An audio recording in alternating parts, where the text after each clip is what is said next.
Salut à tous, je suis très heureuse de vous retrouver aujourd'hui pour une vidéo DIY que j'avais envie de faire depuis un petit bout de temps parce que ça n'est pas du tout une vidéo DIY déco comme j'ai l'habitude de faire. Donc aujourd'hui je vous présente 5 recettes différentes pour la peau. Il va y avoir un soin matifiant, une lotion tonique, un gommage, un masque purifiant et un masque purifiant exfoliant. Et donc si jamais le sujet vous intéresse, je vous laisse sans plus tarder avec la vidéo. On débute avec le premier DIY, il s'agit d'un gommage à base de sucre, d'huile de jojoba et d'huile essentielle de citron. Pour ce gommage, il est nécessaire de mettre une cuillère à soupe de sucre fin, une cuillère à soupe d'huile de jojoba et quelques gouttes essentielles de citron. Il en faut vraiment très peu pour ne pas que ça soit trop abrasif et trop fort pour la peau. Ensuite, on mélange le tout. On obtient une pâte assez homogène comme vous pouvez le voir. Et ensuite, avec des mouvements circulaires, j'applique le gommage sur la totalité du visage. C'est vraiment un gommage qui est destiné aux peaux grasses puisqu'il est assez abrasif. Et ensuite, je rince l'excédent avec de l'eau fraîche. Et je termine par essuyer mon visage une fois qu'il est bien rincé avec une serviette de la marque Les Tendances d'Emma qui se lave très facilement et qui est assez écolo, donc elle me plaît beaucoup. On passe au second DIY, cette fois-ci c'est un masque purifiant exfoliant également, donc pour cela on aura besoin de charbon végétal, de gel d'aloe vera et d'une eau florale de votre choix. Moi j'ai choisi l'eau de géranium. Donc il faut mettre tout d'abord une cuillère à café de charbon végétal dans un récipient, une cuillère à soupe d'aloe vera et également une cuillère à café d'eau florale. J'ai choisi l'eau de géranium parce qu'elle est très adaptée aux peaux grasses et elle a un parfum plutôt agréable. Je mélange encore une fois le tout et comme vous pouvez le voir, on obtient une pâte assez lisse, assez homogène et très noire. Et ensuite, à l'aide d'un pinceau maquillage tout simplement, j'applique la totalité du masque sur mon visage en évitant le contour des yeux bien évidemment. Et après quelques minutes de pause, je réalise des mouvements circulaires pour exfolier mon visage avec le restant de produits que j'ai. Le charbon végétal a des propriétés vraiment très purifiantes et assainissantes pour la peau. Ensuite, je prends une éponge konjac à l'argile verte que j'humidifie au préalable et ensuite je rince le masque. C'est bien plus facile avec ce petit outil en fait, ça facilite vraiment la chose, d'autant plus avec des masques un petit peu plus récalcitrants comme celui-ci. C'est vraiment très bien et c'est très doux pour la peau en même temps. Passons maintenant à la réalisation d'une lotion tonique. Donc pour cela on aura besoin de 2 eaux florales. Tout d'abord l'eau florale de menthe poivrée, puis l'eau florale de carotte sauvage et on termine avec un petit flacon vide.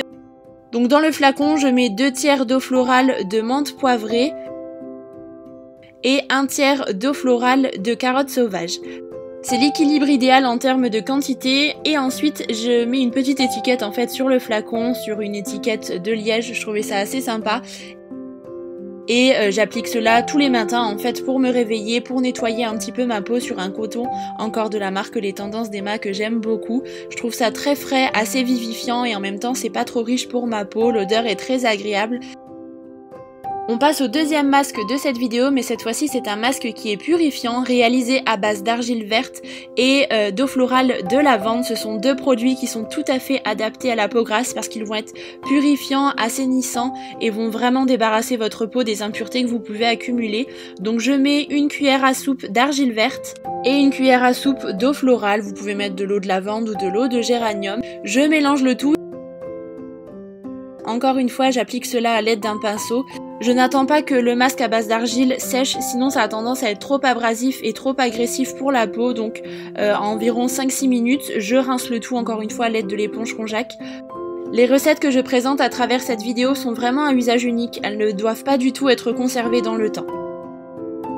Et pour ce dernier DIY, on va réaliser un soin matifiant très simple puisqu'il est à base de 2 huiles.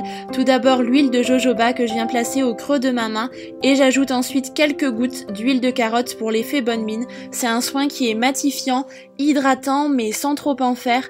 Et l'huile de jojoba est l'huile qui s'apparente le plus au sébum qui est produit de manière naturelle. Elle ne laisse pas de film gras et elle hydrate tout de même, donc je l'aime vraiment beaucoup. Ça en est tout pour ces 5 DIY différents, j'espère qu'ils vous auront plu. Je voulais aussi vous préciser 2 petites choses différentes. La première, c'est que ces recettes me conviennent à moi, à mon type de peau, mais bien évidemment si vous souhaitez les reproduire, il faut obligatoirement faire un test sur vous en amont, sur une petite partie de votre corps pour vérifier que vous ne faites pas de réaction, pas d'allergie, ce genre de choses, c'est vraiment très important. important. Et la dernière chose, c'est que je vous partage avec plaisir un nouveau code promo EF Biocosmétiques. Je sais que vous êtes plusieurs à l'attendre, donc il s'affichera juste ici. Il est valable sur tout le site puisque voilà, c'est une vidéo que j'ai réalisée avec EF Biocosmétiques qui m'a gentiment envoyé tous les produits pour réaliser cette vidéo. Il y a maintenant sur le site un onglet DIY, bien-être, etc. Si jamais vous souhaitez faire d'autres recettes, il y a plein d'ingrédients disponibles sur le site et puis bien sûr tous les autres produits que l'on retrouve habituellement. Alors bien sûr je ne suis pas du tout professionnelle dans le sujet, mais si toutefois vous souhaitez que à l'avenir je réalise d'autres vidéos de ce genre avec des vidéos DIY pour les soins, et bien n'hésitez pas à me le dire dans les commentaires. En tout cas j'espère que la vidéo vous aura plu et comme toujours je vous embrasse très fort et je vous dis à bientôt.